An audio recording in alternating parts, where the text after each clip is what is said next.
사무엘상 2장 18절에서 21절입니다.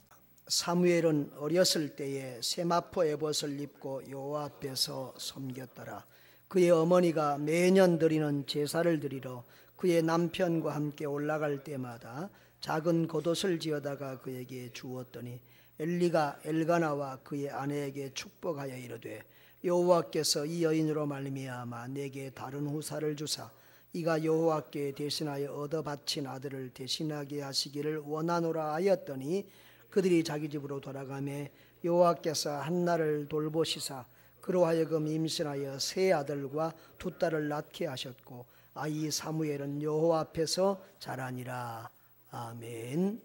저는 김기독 감독이 한 영화를 별로 본 적이 없는 것 같은데요.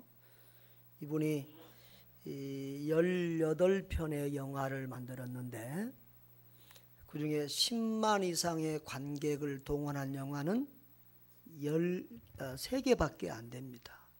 그러니까 우리 국내에서는 영화를 완전히 실패한 사람이에요. 이번에 이 최고상을 이 세계 영화제에서 지금 최고상을 받은 거거든요. 그런데 그 영화 피에타도 다 빚으로 이렇게 만든 영화라고 그럽니다. 그런데 세계적으로는 너무 유명한 사람입니다. 세계 영화제에 10번 이상 진출이 됐고요. 그러니까 18개 영화를 만들었는데 10번 이상 진출이 됐으니까 그가 만든 영화 반 이상이 국제영화제의 상을 받았다고 하는 얘기입니다. 그리고 세계 200여 개 국가에서 그의 영화가 상영이 되었습니다. 그런데 우리 한국에서는 이렇게 인기가 없어요. 왜냐하면 그분이 재미로 만든 영화가 아니라 정말 무언가 의미를 추구하는 영화를 만들었기 때문이라고 생각이 되어집니다. 이번에 이 영화도 생명과 구원이라고 하는 주제로 만들어진 영화라고 그러는데 저도 아직 못 봤습니다. 여러분 한 번씩 볼 수 있기를 바랍니다. 이 김기덕 감독이라는 사람은 1960년에 저 경북 봉화에서 출생을 했더라고요. 그리고 정말 너무너무 가난하고 어려워서 중학교밖에 졸업을 못했고요. 그리고 저 청계천과 구로공단에서 이렇게 노동자 생활을 했어요. 그리고 그림을 좋아해서 길거리에서 그림을 그리고 하다가 해병대 군대를 갔다 오고 그 다음에 그냥 호롤단신으로 돈도 없이 프랑스로 유학을 가서 그림 공부를 합니다. 그런데 그 프랑스에 가서 그림 공부를 하는 중에 32살의 나이에 처음으로 영화를 보게 돼요. 거기서 양들의 침묵과 영화 두세 편을 보고 너무 감동을 받고 그가 영화 감독이 되겠다고 하는 비전을 가지게 됩니다. 32살의 나이에. 그리고 한국으로 돌아와서 36살에 영화 감독이 돼서 지금까지 18편의 영화를 찍었다는 겁니다.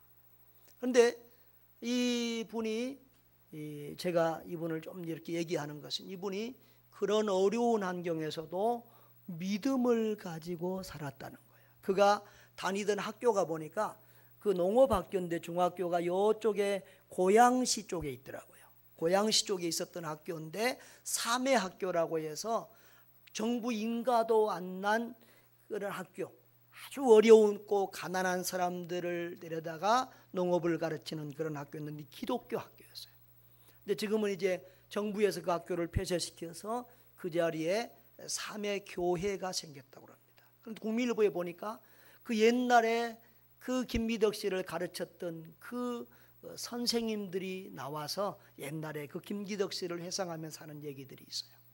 그런데 그 학교 다닐 때부터 이 그림을 좋아하고 그렇게 해서 아마 이분이 신학 공부까지도 좀 했던 것 같아요.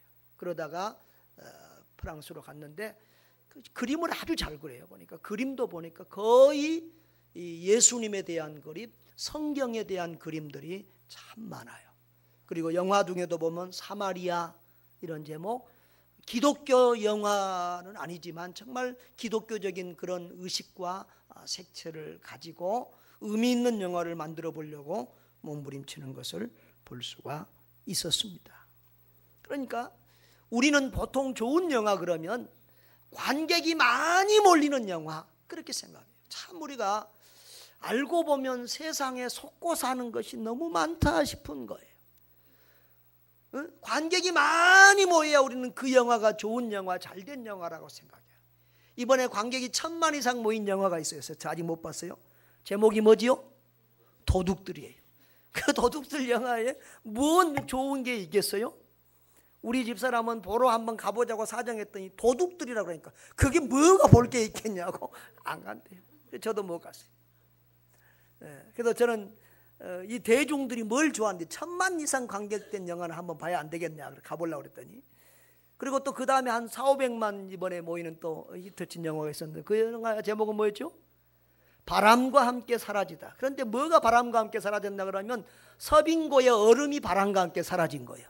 그것도 도둑놈 얘기예요. 그러니까 도둑 얘기나 뭐 깡패 얘기나 폭력 영화나 애정물이나 뭐 이상한 이런 흥미거리와 자극거리를 줘야만 그런 영화들이 이 히트를 치는데, 참 정말 의미 있고 우리가 보아야 될 영화에는 사람들이 몰리지 않는다는 것입니다. 소설이나 책들도 그런 경우 많이 있습니다. 그 소설이 베스트셀러가 된 것이 꼭 내용이 좋고 의미가 좋고 가치 있어서가 아니라 흥미주의, 특별한 어떤 이상한 내용들 때문에 베스트셀러가 된 경우가 참 많습니다. 우리가 참 알고 보면 많이 속아 살아요. 정말 좋은 것들은 감춰져 있을 때가 많아요. 때로는 우리가 국가에도 속아요. 국가가 우리 애 낳지 말라고 그래가지고 애를 안 낳다가 지금 우리 교회가 망하고 대한민국이 지금 망해가고 있어요. 지금 학교에요, 초등학교에 아이들이 지금 80년대에 반으로 줄어들었어요. 앞으로 우리나라에 일할 인구가 없어요. 우리 다 늙어지면 지금 베이비붐 세대, 저도 베이비붐 세대인데 늙어지면 이제 노인들은 많아지는데 일할 젊은이들이 없어요. 교회들도 지금 주일학교가 없어요. 나라에 큰일이 생깁니다. 국가가 우리를 속인 거예요. 우리는 성경 말씀보다도 국가의 시책이나 정책들에 더 속아서 그것을 더 귀히 여기고 속아봤어요. 지금도 우리 수없이 속고 있어요. 우리 학교 교육 때문에, 학교 교육으로 우리가 얼마나 속고 있는지 몰라요. 학교에서 가르친 것이 성경과는 다른 교육들이 얼마나 많은지 몰라요. 성경은 하나님이 천지를 창조하셨다고 말하는데 학교 교육에서는 뭐 지구가 폭발해가지고 뭐 우주가 폭발해가지고 빅뱅 일어나가지고 어쩌고저쩌고 폭발해가지고 어떻게 생명체들이 살고 사람이 생기냐 그 말이에요. 이런 참 해괴망측한 학생들로 우리 아이들을 가르치고 있습니다. 그러니까 정말 우리가 알고 보면 똑똑한 것 같지만 알고 보면 얼마나 속아 살고 있는 것이 많은지 모른다 라고 하는 겁니다. 어찌 보면 우리는 세상 사람들과 이 세상과 거꾸로 사는 것이 그리스도인의 삶이 아닌가 그런 생각을 해봅니다. 오늘 우리가 SFC 청소년 주일을 맞이했습니다. 이번 주에는 우리 세계적인 자살 예방의 날이었는데 우리나라 자살률이 세계 OECD 국가 중에서 1위입니다. 7년째 1위입니다. 하루에 43명 가까이가 자살합니다. 그리고 우리 청소년들 중에서도 한 번 이상 심각하게 죽고 싶다고 생각한 청소년들이 9%, 10%입니다. 10명 중에 1명 정도는 심각하게 죽음에 대해서 생각하고 있다는 겁니다. 그리고 20대의 우리 젊은 미래의 우리 대한민국의 미래인 20대의 청년들이 죽음의 반이 자살로 죽은 거라는 것입니다. 서울의 어떤 임대 아파트는 넉 달 동안 7명이 자살한 그런 아파트도 있더라고요. 여러분 정말 이런 시대에 이런 사회 속에서 우리의 자녀들을 바로 키우기가 너무 어렵습니다. 특히 우리 청소년들이 너무 힘들어합니다. 학교와 가정과 사방에서 공부의 노예처럼 그렇게 묶여 끌려다니면서 힘들어하는 아이들이 많습니다. 이런 타락하고 어지러운 세상에서 우리 아이들을 바로 이끌고 세우기가 너무 힘듭니다. 여러분 어떻게 해야 할까요? 제가 대학 다닐 때 이 철학 서적 중에서 그런 책이 있었습니다. 소유냐 존재냐, 이것을 읽고 학교에 레포트를 쓰는 일이 있었는데, 이 에리 프롬이 쓴 이 책은 소유가 중요하냐 어떤 존재가 되느냐가 중요하냐라고 하는 것입니다. 그리고 프롬은 바로 어떤 존재, 어떤 사람이 되는 것이 더 중요하다, 그렇게 말을 합니다. 그것이 성경과 가까운 그런 이야기죠. 요즘 세계 사람들에게, 요즘 시대 사람들에게 소유냐 존재냐, 무엇이 더 중요하냐 그러면 다 소유가 더 중요하다고 말할 것입니다. 무엇을 가졌느냐, 얼마나 가졌느냐, 얼마나 더 가질 것이냐, 거기에 목숨 걸고 사는 시대가 되었습니다. 그런데 무엇을 얼마나 더 가질 것이냐를 목표를 들고 달려가는 세계는 이렇게 죽고 싶어하는 사람들로 가득 찬 이런 세상이 되어버린다고 하는 것입니다. 진정한 행복은, 진정한 삶의 가치는 내가 어떤 사람이 되느냐라고 하는 이 존재 가치에 있는 줄 믿습니다. 따라합시다. 내가 어떤 사람이 되느냐, 내가 어떤 존재가 되느냐, 우리가 하나님 앞에서 어떤 사람으로, 어떤 존재로서 어떤 가치관을 가지고 사느냐, 이것이 매우 중요한 문제입니다.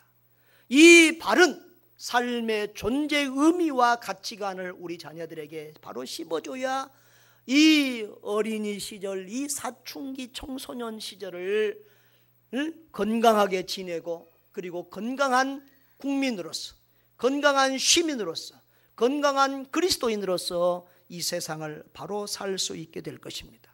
저는 오늘 우리 청소년들에게, 우리 성도들에게 세 가지의 중요한 물음을 던지고 싶습니다.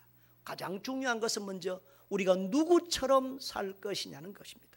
따라합니다. 누구처럼 살 것인가? 옆에 사람들에게 한번 물어보세요. 누구처럼 살고 있는가? 누구처럼 살려고 한대요?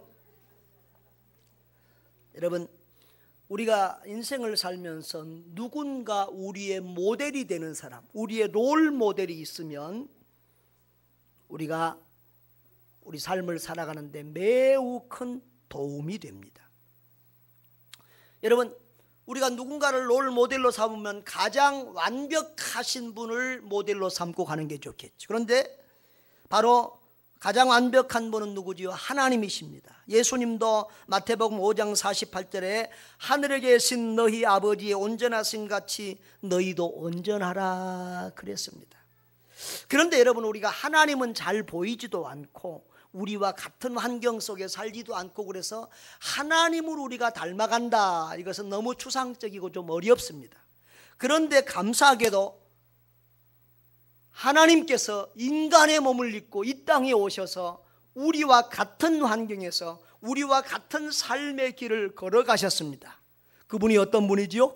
예수 그리스도입니다.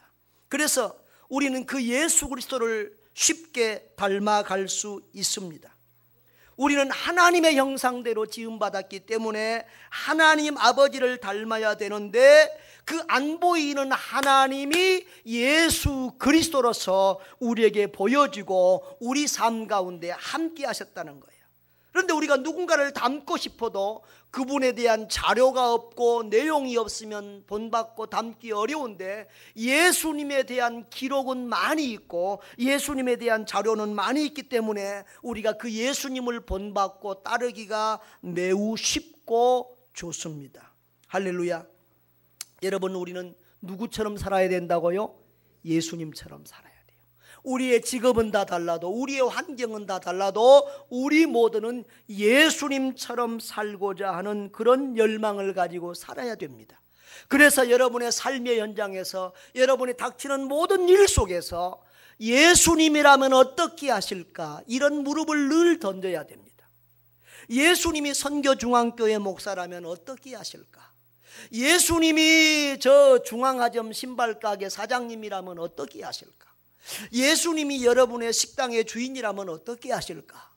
예수님이 여러분의 자리에 있다면 어떻게 하실까? 늘 그런 물음을 우리가 던지면서 예수님처럼 살려고 노력을 해야 합니다. 여러분, 예수님처럼 살기를 바랍니다. 그것이 여러분의 삶의 목표가 되기를 바랍니다. 예수님 닮아가시기를 바랍니다. 그러면 우리가 예수님처럼 살기 위해서 무엇을 해야 될 것인가? 두 번째 질문이 있습니다. 무엇을 위해 살 것인가? 한번 따라합니다. 무엇을 위해 살 것인가? 옆에 사람한테 물어보십시오. 무엇을 위해 살고 있습니까? 뭐라고 대답해요? 잘 먹고 잘 살려고 산대요. 여러분, 세상은요, 사람에 의해서 변화가 되어집니다. 그러니까 아무리 지금 과학이 발달하고 세상이 발달하고 경제가 좋아져도 사람이 악하면 세상은 악해지고 세상은 지옥같이 되는 것입니다. 돈이 많다고 천국이 되는 게 아닙니다. 과학이 발달했다고 좋은 세상이 되는 게 아닙니다. 어떤 사람들이 그 세상에 살고 있느냐가 중요합니다. 그래서 여러분, 이 세상을 생각해 보십시오. 어떤 사람이 이 세상에 많아야 세상이 살기 좋아지겠어요? 성폭력자들? 요즘에 자꾸 어린이 성폭력자들이 많아지는데 너무 정말 이해가 안 되는 사람들이 우리 주변에 많아요. 강도들, 살인자들, 그런 사람들이 많아지면 이 세상은 지옥이 되는 거예요. 어떤 사람이 많아져야 세상이 살기 좋아지겠어요? 예수님 닮은 사람, 예수님처럼 살려고 노력하고 몸부림치는 사람, 그런 사람들이 많아져야 세상이 좋아지기 아니겠습니까? 그래야 세상이 달라지지 않겠습니까? 여러분, 누가 그런 사람이 되어야 되겠습니까? 예수 믿는 저와 여러분이 먼저, 우리 선교중앙교회 교인들이 먼저 예수님처럼 사는, 세상의 빛과 소금처럼 사는 그런 사람들이 되어야 될 것입니다. 우리 세상이 좋아지려면 예수님처럼 깨끗하게 살고 진실하게 살고 착하게 살고 좀 손해보면서 살고 남을 위해서 사는 그런 사람이 많아져야 돼요. 예수님 같은 사람이 많아져야 이 세상이 좋아진다 이거예요. 그래서 우리는 예수님의 제자 되기를 힘써야 돼요. 예수님 닮은 예수님의 제자 되기를 힘써야 되고, 그리고 예수님처럼 살기를 원하는 그런 예수 제자를 많이 이 세상에 남겨야 될 것입니다. 예수님은 제자 삼는 일에 힘쓰셨습니다. 예수님의 가치관과 삶을 따르는 제자들을 이 땅에 남기고 가셨습니다. 우리도 그렇게 살아야 합니다. 사람을 귀히 여기고 사랑해야 됩니다. 돈을 남기고 가는 사람은 바보입니다. 사람을 남기고 가야 됩니다. 어떤 사람 남기고 가야 됩니까? 예수님처럼 살고자 하는 사람, 예수 닮고자 하는 사람, 그런 사람을 이 땅에 남기고 가야 할 것입니다. 예수님 닮은 예수 그리스도의 제자 되기를 힘쓰십시오. 그리고 예수님 닮은 제자들을 이 땅에 남기고 가는 여러분 되시기를 주의 이름으로 축원합니다.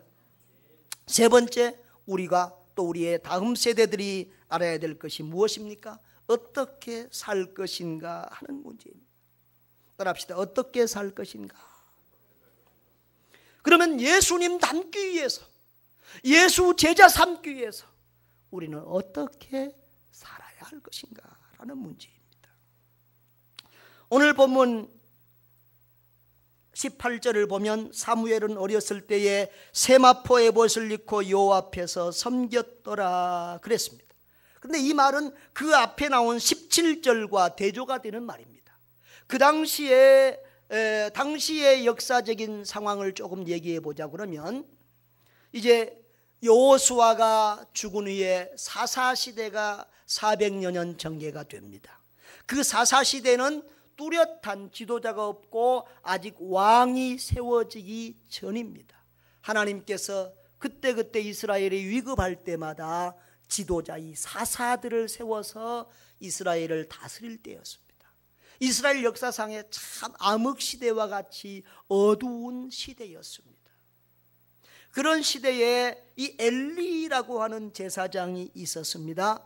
그런데 그 엘리 제사장은 사람은 착한데 영적으로 좀 민감하지 못하고 또 때로는 지도자는 강하고 무서운 면도 있어야 되는데 그렇지 못했던 것 같습니다. 그 자녀들을 그냥 사랑으로만 키웠던 것 같아요. 그래서 그 자녀들이 옛날에는 제사장의 뒤를 이어서 아들들이 제사장이 됐잖아요. 그런데 그 아들들이 하나님의 성전에서 제사를 지내는 데 있어서 죄를 범하는 거예요.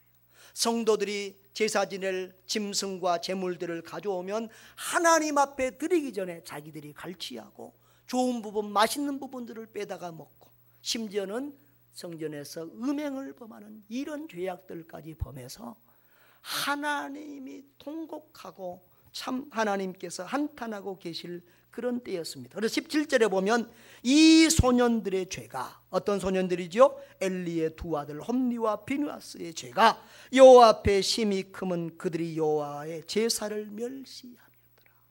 하나님 앞에 가장 귀한 것이 제사 지내는 일인데, 예배 드리는 일인데 그것을 멸시하고 더럽혔다는 것입니다. 그런데 바로 그 뒤에서, 그러나 그런 상황에서 사무엘이라고 하는 어린 소년은 세마포 에봇을 입고 여호와 앞에서 어린이 제사장처럼 그렇게 우리 하나님을 섬겼다고 하는 겁니다. 여러분, 여기 17절과 18절이 대조가 되는데요, 여기 18절에 사무엘은 어렸을 때에 그랬죠. 어렸을 때에. 이 17절과 18절에 두 가지 말이 같이 이렇게 대조가 되는데요, 17절에도 이 소년들은, 엘리의 제사장의 아들들 소년들은 여호와 앞에서 심히 죄가 크다 그랬습니다. 사무엘은 18절에 여호와 앞에서 섬겼다 그랬습니다. 또 17절에 이 소년들 그랬는데 18절에는 사무엘은 어렸을 때에 그랬었는데, 이 어렸을 때라는 말이 나르라는 히브리어 말이에요. 이 말도 소년이라는 말이에요. 그러니까 사무엘이라고 하는 소년은 세마포 에봇을 입고 여호와 앞에서 잘 섬겼다는 거예요. 엘리 제사장 두 아들 소년은 하나님 앞에 제사 지낸 데서 죄를 범하고 하나님의 제사를 멸시했는데, 반대로 저 엘가나와 한나 사이에서 나아져서 하나님 앞에 나시린으로 드려진 이 사무엘이라고 하는 소년은 세마포 에봇을 입고 여호와 앞에서 성심으로 진실하게 충성되게 우리 하나님을 잘 섬겼다라고 하는 말입니다. 11절에도 그 아이는 제사장 엘리 앞에서 여호와를 섬기니라 그랬는데, 이 섬겼다라고 하는 말은 높은 직위에 있는 사람들의 공적 임무 수행을 나타낼 때나 이 레위인이나 제사장처럼 특별한 역할을 하는 사람들의 그 일을 섬김이라고 하는 말로 표현했는데, 본문에서는 이렇게 사무엘이 어렸을 때부터 하나님 여호와를 섬기는 것을 보고 배우고 자라면서 경건하게 자라났음을 강조하고 있습니다. 여러분, 하나님이 이를 잘못하고 죄 지으면 벌을 받는다, 그 엘리의 두 아들이 저주받는 것을 보면서 사무엘은 무엇을 배웠겠습니까? 하나님 앞에 죄 지으면 죽는구나, 그걸 배웠을 것입니다. 여러분, 진짜 믿음의 실력자는 죄가 얼마나 무서운지를 아는 사람입니다. 하나님을 무서워해야 됩니다. 죄를 무서워하는 사람이 진짜 신자입니다. 여기 21절을 우리 다 같이 한번 읽어보겠습니다. 21절이 중요합니다. 다 같이요. 여호와께서 한나를 돌보시사 그로 하여금 임신하여 세 아들과 두 딸을 낳게 하셨고 아이 사무엘은 여호와 앞에서 자라니라. 아멘. 여러분, 이 엘리 제사장 시대는 참으로 영적으로 어두운 시대였습니다. 엘리 제사장의 뒤를 이어서 이스라엘의 대제사장 역할을 감당하고 지도자 역할을 감당할 그런 다음 세대가 보이지 않는 캄캄한 시대였습니다. 그런데 그런 시대에 이 엘가나 한나라고 하는 부부가 있었습니다. 이 부부는 경건하게 해마다 그 당시에 성전이 있는 실로에 올라가서 하나님 앞에 제사를 드리는 그런 신실한 믿음의 가정이었습니다. 그런데 이 한나가 자녀를 못 낳기 때문에 엘가나는 그 다음에 다른 부인을 얻고, 그런 과정 속에서 이 한나는 너무 많은 상처와 아픔과 고통을 가지고 있었습니다. 그것 때문에 이 한나가 성전에서 하나님 앞에 울면서 오랫동안 기도했습니다. 그런데 엘리 제사장은 영적으로 어두워서 그 여인이 기도하는 것을 알지 못하고 낮에 술 취해서 지금 성전에 와서 술 조정하고 있는 것으로 꾸중을 했습니다. 그렇게 알고 꾸중을 했어요. 그러나 한나는 자기의 마음을 통하여 하나님 앞에 기도하고 있는 중이라고 했습니다. 자녀가 없어서 눈물로 기도하고 있는 그 사연을 알고 그 엘리 제사장이 자녀를 하나님께서 주시도록 축복 기도를 해주죠. 그런데 한나는 그 엘리 제사장의 기도를 딱 믿음으로 받고 근심과 수심을 버리고 내려가서 집에서 삽니다. 그리고 1년 후에 하나님이 주신 아들 사무엘을 받습니다. 이 사무엘이라고 하는 이름의 뜻이 하나님이 주셨다라고 하는 뜻이에요. 그런데 그 한나가 성전에서 아들 달라고 기도할 때 뭐라고 기도했습니까? 하나님 아들을 내게 주십시오. 아들을 내게 주십시오. 아들을 내게 주시면 내가 그 아들을 하나님께 도로 드리겠습니다라고 기도했었거든요. 그런데 그 아들 하나님이 주셨잖아요. 이제 어떨 차례지요? 그 아이를 하나님 앞에 드려야 될 차례입니다. 그런데 우리 한국 속담에 뭐가 있어요? 화장실 갈 때 마음하고 올 때 마음하고 달라요. 그렇게 눈물로 기도해서 낳은 아들인데, 하나밖에 없는 아들인데, 눈에 넣어도 아프지 않을 아들인데, 그 아이를, 그것도 갓난 아이를 젖을 떼자마자 다른 데다 갖다가 줘야 된다. 하나님께 바쳐야 된다. 더구나 집하고 성전하고는 가까이 있지도 않은데 1년에 한 번씩이나 밖에 못 보는데 너무 어려운 일이죠. 인간으로서는 할 수 없는 일이고 어머니의 육정으로서는 도저히 할 수 없는 일이죠. 그러나 한나는 하나님 앞에 약속한 것을 지켰습니다. 여러분, 우리 하나님은 하나님 앞에 소원하고 약속한 것을 지키는 사람을 좋아합니다. 그런 사람을 축복합니다. 엘리 제사장도 그 모양을, 그 모습을 보고 감동을 받았습니다. 그래서 엘리 제사장이 또 그 한나를 축복해 주지요. 20절에 보면은 내게 여호와께서 이 여인으로 말미암아 내게 다른 후사를 주사 이가 여호와께 간구하여 얻어 바친 아들을 대신하게 하시기를 원하노라, 그렇게 기도했는데 그 엘가나와 한나가 돌아가서 얼마나 자녀를 많이 봤어요? 세 아들하고, 사무엘 말고도 세 아들하고 두 딸을 봤어요. 그러니까 자녀가 총 몇? 6. 할렐루야. 하나를 바쳤더니 하나님께서 5을 더 주셨습니다. 우리 하나님은 그렇게 좋으신 하나님입니다. 아멘. 자, 그래서 이 어린 사무엘은 젖을 떼자마자 하나님의 성전에서 자라는 거예요. 자, 하나님의 성전에 바쳤다, 그 말은 여러분 성전이 건물이 사람을 키운가요? 그것은 누가 이 아이의 지금 이제 누가 이 아이의 영적 아버지가 되어서 사무엘을 키운다는 얘기예요? 누구예요? 자, 그 앞장 2장 11절을 한번 읽어보면 엘가나는 라마에 자기 집으로 돌아가 그 아이는 제사장 엘리 앞에서 여호와를 섬기니라. 이제 누가 이 사무엘의 양육자가 됐다는 말입니까? 엘리 제사장이 양육자가 됐습니다. 여러분, 그런데 이 엘리 제사장은 좋은 제사장입니까? 별로입니까? 자기 아들들을 교육을 잘 시켰습니까? 못 시켰습니까? 그런데 그런 제사장한테 그런 교회에 아이를 맡기는 것이 잘한 일입니까? 잘한 일입니까? 못한 일입니까? 대답해봐요. 잘한 일이요? 못한 일이요?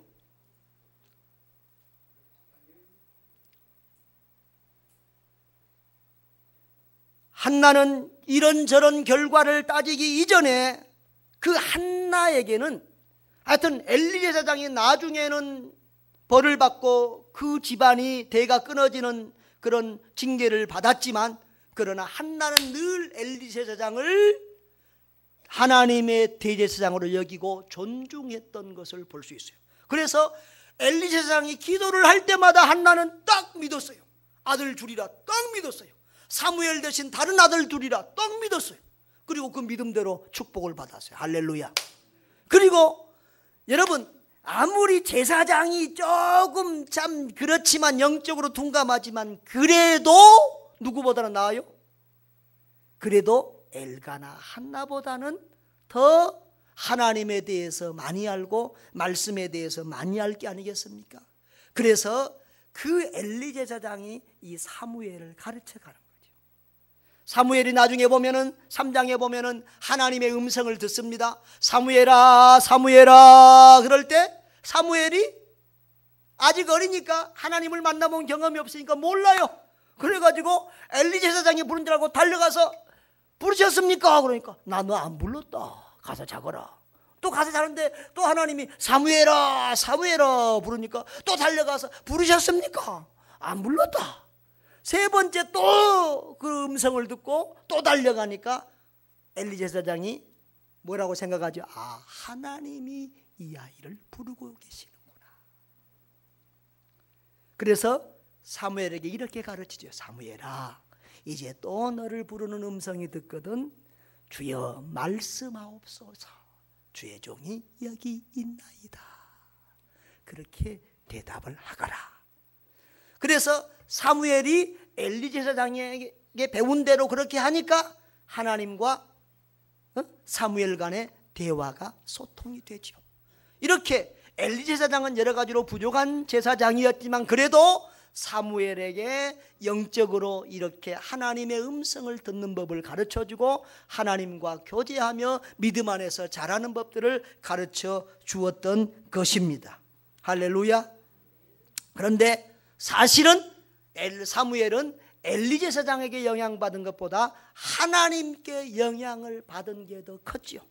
그래서 여기 보면 하나님이 그 당시에 하나님이 엘리 제사장에게도 말하지 않고 엘리 제사장의 아들들에게도 말하지 않고 어떤 영적 지도자에게도 나타나지 않았던 하나님이 그 답답한 대화 상대가 없어서 말할 상대가 없어서 자기 마음을 털어놓을 상대가 없어서 답답했던 하나님이 사무엘을 찾아오셔서 말씀하잖아요. 그러면서 그 사무엘을 하나님이 친히 가르치며 세워가십니다. 할렐루야. 그러니까 하나님의 전에서 자라니까, 하나님 앞에서 자라니까 사무엘은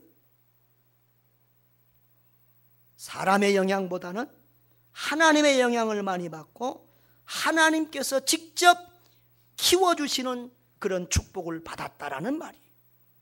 21절에 보면은 아이 사무엘은 여호와 앞에서 자라니라 그랬는데 여기 여호와 앞에서라고 하는 말은 조금 또 달라요. 임예흐화 히브리 말로. 이 말은 여기서 임이라는 말은 함께라는 말이에요. 그러니까 사무엘 2장 21절의 말은 18절과 21절 우리말은 여호와 앞에서라고 똑같이 번역되어 있지만 21절의 말은 여호와와 함께, 그 말이에요.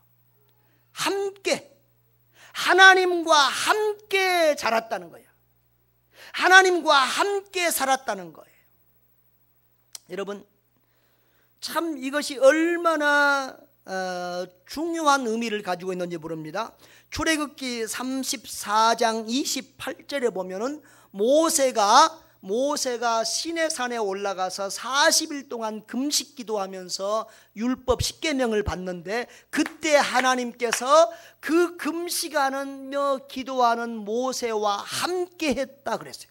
하나님이 그 모세와 함께 하면서 모세에게 율법을 10계명을 줬어요. 그런데 바로 그 똑같은 단어를 이 어린아이 사무엘에게 쓰고 있어요. 다시 말하면 이 어린아이 사무엘이 어리지만은 하나님은 모세와 같은 수준에서 그렇게 그 어린아이 사무엘과 하나님이 동행해 주셨다는 거예요. 할렐루야.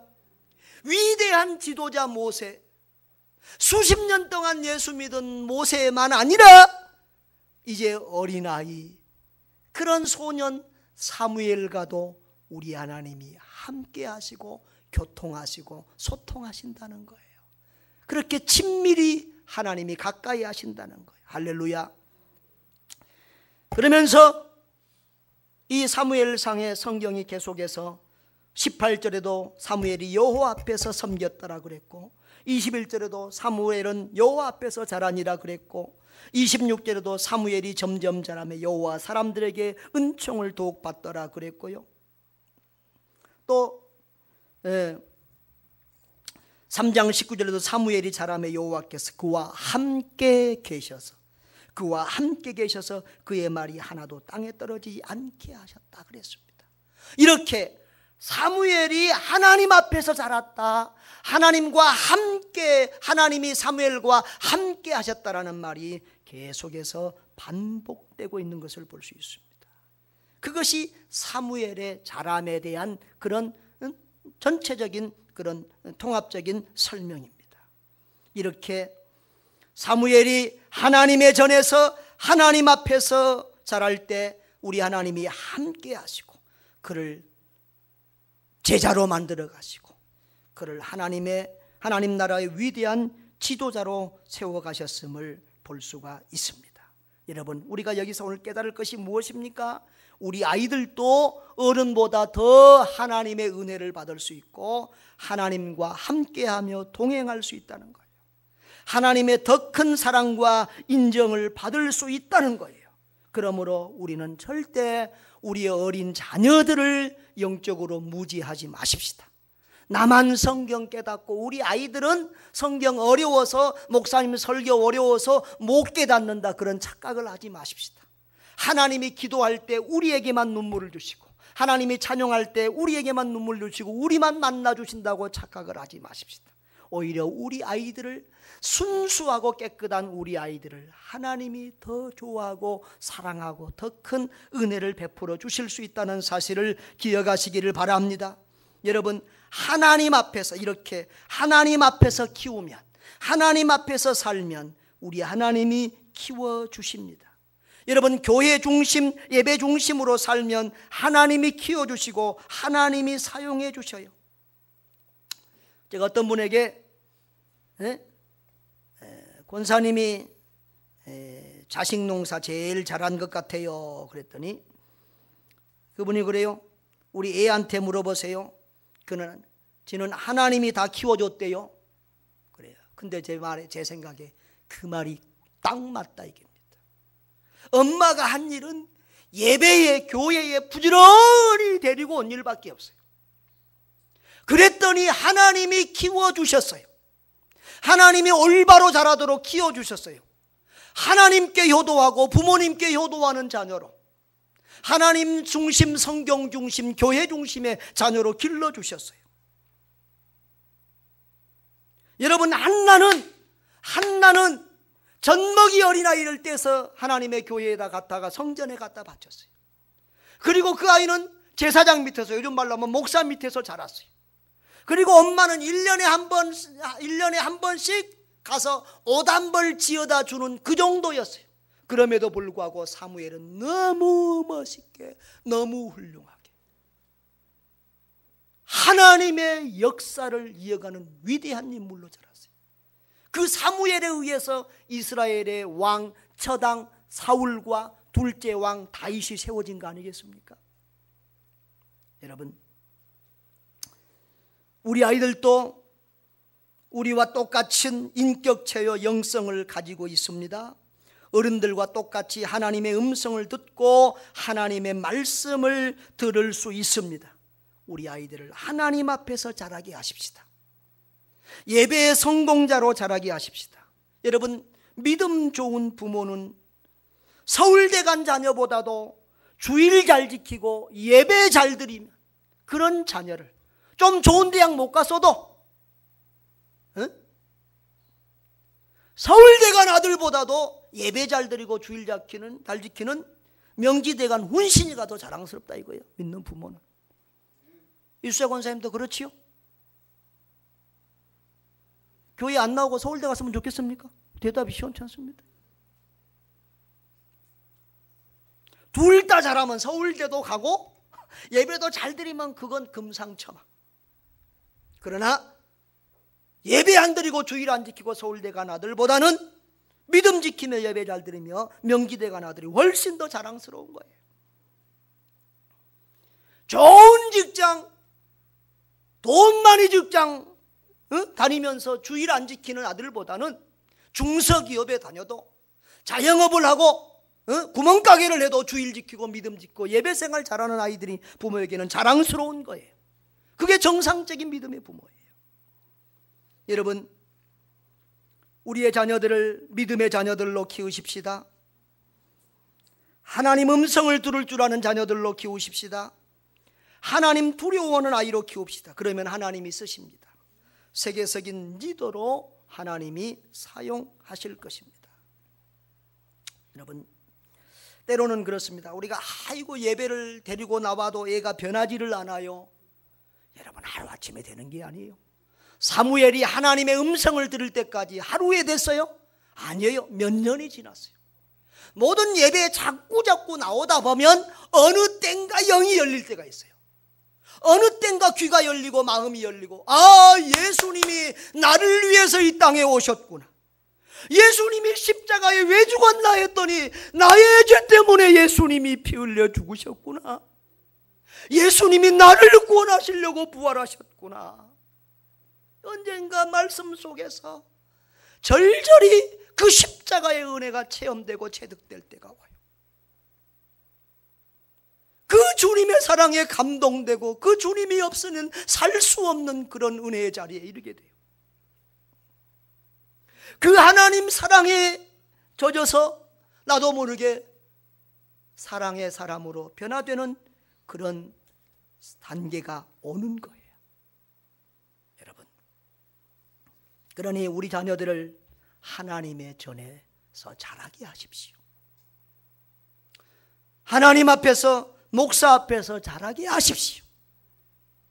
제발 여러분, 하나님을 믿고 자녀를 맡기세요. 목사와 교회의 교육 정책을 믿고 여러분의 자녀를 맡기세요. 그러면 여러분의 자녀도 사무엘처럼 자랄 수 있습니다. 하나님 앞에서 자랄 수 있습니다. 믿음의 사람으로 자랄 수 있습니다. 여러분, 하나님 앞에서 사시기를 바랍니다. 하나님 앞에서 사시기를 바랍니다. 그리고 여러분의 자녀들을 하나님 앞에서 키우시기를 바랍니다. 예수님 닮은 사람으로 키워가세요. 세상 불신자들처럼 부귀영화를 쫓아 사는 그런 사람으로 못 키워서 안달하지 마세요. 제발 세상 교육에 속지 마세요. 저는 우리 교회가 힘만 있으면 앞으로 정말 기독교 학교를, 교회에서만 아니라 학교에 가도 성경 말씀과 똑같은 가치관으로 가르치는 그런 학교를 세우고 싶어요. 여러분, 우리 아이들을 세상 학교에, 세상 공부가 학교, 교회 공부보다 더 대단하고 위대한 것처럼 제발 그런 의식 좀 심어주지 마세요. 학교에 빠지면은 죽일 듯이 쥐어잡고, 교회에 빠지는 것은 그냥 내팽겨두고, 학교에 지각하는 것은 매를 들고 난리를 치면서도, 교회에 지각하는 것은 아무렇지도 않게 놔두는, 여러분의 말과 행동이 학교 교육이 훨씬 더 중요하다고 가르치고 있는 거예요. 그러니까 아이들이 교회 성경 공부와 예배를 무시하고 학교 공부에 빠지는 거예요. 여러분, 그렇게 우리 아이들 죽기 살기로 제가 와서 보니까 학원 다니고 목숨 걸고 공부들 해요. 그런데 아직까지 우리 교회 내가 와서 지금 서울대 간에 하나도 없어요.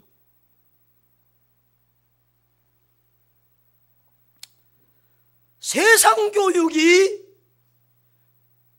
학교 교육이 절대적인 진리 교육이 아닙니다. 우리 아이들을 하나님 앞에서 하나님의 말씀으로 자라도록 그렇게 가르치는 사람이 진짜 믿음의 부모요, 진짜 훌륭한 성도입니다. 세상에 속지 마십시다. 하나님 앞에서 키우십시다. 세상 사람처럼 못 키워서 안달하지 마시고 걱정하지 말고 하나님 앞에 맡기십시오. 성경 말씀에 여러분의 자녀들을 맡기십시오. 교회 교육에 맡기십시오. 기도로 믿음으로 맡기십시오. 하나님 앞에서 살면 하나님이 키워주십니다. 교회 중심, 예배 중심으로 살면 하나님께서 키워주시고 하나님께서 세계적인 인물로 사용해 주십니다. 할렐루야.